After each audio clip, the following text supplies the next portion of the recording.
न्याय की आस में घसीटता हुआ आया दिव्यांग पहुंचा पुलिस कमिश्नर अखिल कुमार की चौखट। जहां एक और प्रदेश सरकार समाज के अंतिम व्यक्ति तक न्याय पहुंचने का दावा कर रही है, वहीं कानपुर कमिश्नरेट की जनसुनवाई केंद्र में एक वृद्ध दिव्यांग आया और उसने अपने को दबंगों द्वारा पीड़ित किए जाने का मामला प्रथम पत्र के माध्यम से आपबीती सुनाई। प्रार्थना पत्र ग्राम कुलनी निवासी दिव्यांग ओम ने दिया।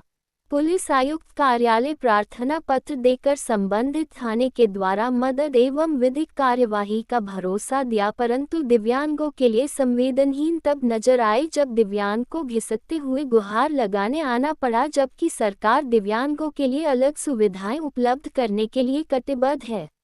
ध्यान देने योग्य बात यह है कि 70 वर्षीय बुजुर्ग ओम, जो दिव्यांग भी है, वह अपने घर पुलिस कमिश्नर के ऑफिस तक तो पब्लिक ट्रांसपोर्ट से आ गया होगा, परंतु पुलिस ऑफिस के गेट से पुलिस ऑफिस आयुक्त के दफ्तर तक जाने की तकरीबन 200 मीटर की दूरी तय करने में लगा श्रम उस दबंग के द्वारा किए हुए प्रहार से कम पीड़ा देने वाले नहीं रहे होंगे।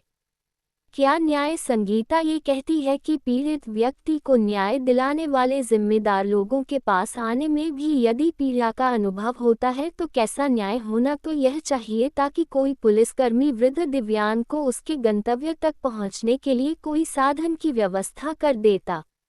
फरियादी ने बताया कि थाना सांध अंतर्गत कुलनी का निवासी है और वह लकड़ी की गुमटी रखाकर अपना एवं अपने परिवार का उदर पोषण करता है। वहीं क्षेत्र के दबंग द्वारा की गई जबरन उगाही का पैसा न दिए जाने पर प्रार्थी को बुरी तरह से पीटा, जिससे उसे गंभीर चोट आई, जिसकी सूचना क्षेत्रीय थाने पर देने पर उसे टरकाया गया। विवश होकर वह पुलिस आयुक्त के दफ्तर आया है, जहां से फिर उसे थाने के लिए रवाना कर दिया गया है। पीड़ित ने बताया कि न्याय न मिलने पर गांव से पलायन कर अपनी जान देने को विवश हो जाएगा। भले ही प्रधानमंत्री नरेंद्र मोदी ने विकलांग को दिव्यांग की संज्ञा से विभूषित किया हो, परंतु जमीनी हकीकत तो आज भी वही है। जहां पहले थे ना तो कानून के बदलाव कोई उनकी किसी स्थिति को सुधार आपे, ना ही समाज की नज़र में उनके प्रति संवेदनशीलता में कोई परिवर्तन भी आया। शासनादेश के बावजूद भी दिव्यांगों के लिए न तो सरकारी विभागों में व्हीलचेयर का प्रबंध हुआ और न ही रैंप का निर्माण हो पाया।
हमारा नाम श्री ओम है। हम कुड़नी गांव से आए हैं। शरीर से 80% दिव्यांग हैं।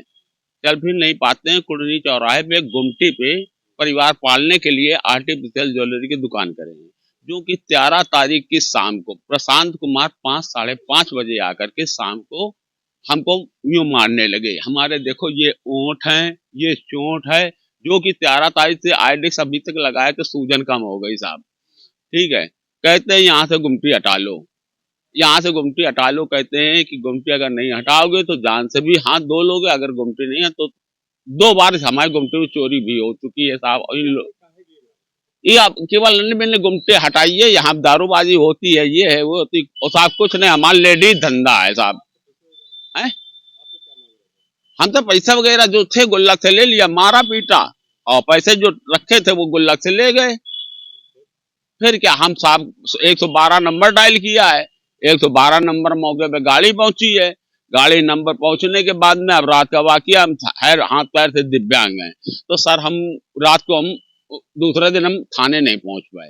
फिर हम एप्लीकेशन दी, एप्लीकेशन ऑनलाइन वहीं से करा करके हमने साहब को अवगत कराया। साहब आए, बस फोटो खींच के चले गए, क्योंकि वो दमंग और शेरे पुस्त है और कहता है पुलिस हमारे जेब में कुछ कर नहीं पाओगे, बाबा जी कहीं चले जाओ। हाँ, शराब वो खुद पीता था। पूरी बात साहब यही है कि वो हमसे कहता है शराब आराम के लिए खर्चा पानी ना दो, मगर उसका साफ लड़ाई है कि पीता है और हमारे पास आके मारपीट जबरदस्ती किया उसने। बस हमने साहब ने हमसे ये कहा है कि जाइए, आपको थाने बुलाया जाएगा तब होगा। अंदर हम कड़ेल के रोड से बैठे बैठे आए हैं साहब, बिल्कुल जिस प्रकार से बैठे बैठे आए हैं इसी प्रकार कड़ेलते हुए हम आए हैं। नहीं, किसी ने नहीं पूछा तक नहीं है, कैसे आए हो क्या है, हम ही केवल ढनकते हुए चले आए, यहाँ किसी ने नहीं पूछा है, किसी ने नहीं पूछा। अब हम ये मांग करते हैं एक दिव्यांग के साथ में मारपीट हुई ऐसी का मुकदमा हो जाए, FIR दर्ज की जाए साड़ थाने में। नहीं, पुलिस ये कहती है कि कर लेंगे।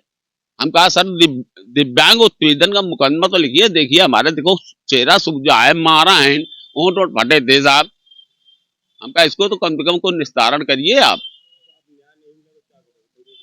साहब गांव छोड़ देंगे, बस अंत में मेरा रास्ता बच्चों परिवार को लेके हम गांव छोड़ देंगे, क्योंकि वो दबंग लोग हैं, कभी भी मार सकते हैं, हरदम वो मारते हैं। हम गांव छोड़ने के लिए बिल्कुल तत्पर है, अगर SSP साहब से नहीं हमारा फैसला मिला है हम गांव छोड़ करके कहीं भी चले जाएंगे। हम साहब कहीं भी जाएंगे, गांव गली कूचे कहीं जाएंगे कि तो अभी कायली में आत्महत्या कर लेंगे। आज बता जा रहा है हम कायली में आत्महत्या कर लेंगे अगर हमारे न्याय FIR दिव्यांग के साथ मन FIR नहीं होती है, तो आखिरी चारा मेरा आत्महत्या ही होगा।